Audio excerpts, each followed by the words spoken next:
Rate 10,500. 140 గజాల నుంచి start అవుతుంది. 140 గజాల్లో కన్స్ట్రక్షన్ చేసి ఇచ్చేటట్టయితే 48 లక్షలు రేటు పెట్టారు. గన్నవరం ఇంటర్నేషనల్ ఎయిర్పోర్ట్ నుంచి ఒక 12 కిలోమీటర్లు దూరంలో గొల్లనపల్లి అనే ఊర్లో శ్రీనిధి గ్రూప్ ఆఫ్ కంపెనీస్ వారు ఒక 20 ఎకరాల్లో వెంచర్ అనేది డెవలప్ చేస్తున్నారు.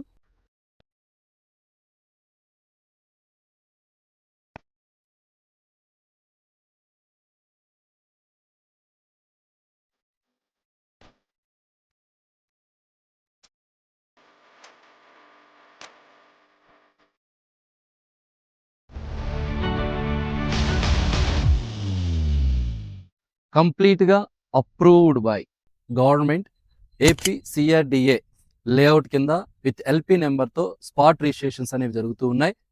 ఇప్పటికిప్పుడు కన్స్ట్రక్షన్ చేసుకోవడానికి అనుకూలంగా ఊరును ఆనుకొని ఇళ్లను ఆనుకొని ఈ యొక్క వెంచర్ అనేది డెవలప్ చేస్తూ ఉన్నారు. గన్నవరం రైల్వే స్టేషన్కి ఒక 6 కిలోమీటర్ల దూరంలో, అలాగే గన్నవరం నుంచి ఆగిరిపల్లి వెళ్ళే మెయిన్ రోడ్డుకి ఆనుకొని ఈ యొక్క వెంచర్ అనేది డెవలప్మెంట్ జరుగుతూ ఉంది. అన్నీ కూడా తార్ రోడ్లు, drainage, water line, water tank, power supply, solar fencing, చుట్టూ కూడా compound wall, main gate, security room, ఇవన్నీ ఫెసిలిటీస్తో అమెండ్మెంట్స్తో ఏదైతే CRDA నామిన్స్ ప్రకారంగా ఇవ్వాలో ఆ విధంగా ఈ యొక్క వెంచర్ అనేది డెవలప్ చేసి ఈ కంపెనీ వాళ్ళు మనకు అందిస్తూ ఉన్నారండి. రేటు 10,500. 140 గజాల నుంచి స్టార్ట్ అవుతుంది. 140 గజాల్లో కన్స్ట్రక్షన్ చేసి ఇచ్చేటట్టయితే 48 లక్షలు రేటు పెట్టారు. ఈ వెంచర్ నుంచి 1 కిలోమీటర్ మనం వెళితే వెస్ట్ బైపాస్ వచ్చేస్తుంది. వెస్ట్ బైపాస్లో మనం జాయిన్ అయ్యి లెఫ్ట్కి వెళితే కనుక కలకత్తా హైవే చేరుకుంటాం. అలాగే రైట్కి వెళ్తే కోర్ క్యాపిటల్ ఆఫ్ అమరావతిని మనం చేరుకోవచ్చు. జస్ట్ 10 నిమిషాల జర్నీ అంతే. సో అంత అందుబాటులో ఉన్నటువంటి ట్రాన్స్పోర్ట్కి అనుకూలంగా ఉన్నటువంటి వెంచరు ఇది.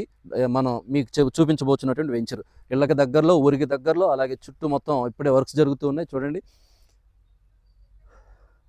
ఈ వెంచర్లో కనుక మీరు ఇన్వెస్ట్ చేసుకుంటే, అలాగే టూరిస్ట్ ప్లేస్ మెయిన్ వచ్చి ఈ యొక్క ఊరికి పక్కనే బ్రహ్మలింగం చెరువు అనేది ఒక స్పాట్ ఉంది. దాన్ని టూరిస్ట్ ప్లేస్గా త్వరలో మన గవర్నమెంట్ వాళ్ళు, ప్రభుత్వం వాళ్ళు డెవలప్ చేయబోతూ ఉన్నారు. కనుక తప్పనిసరిగా ఇది రాబోయే కాలంలో ఒక బంగారు బాట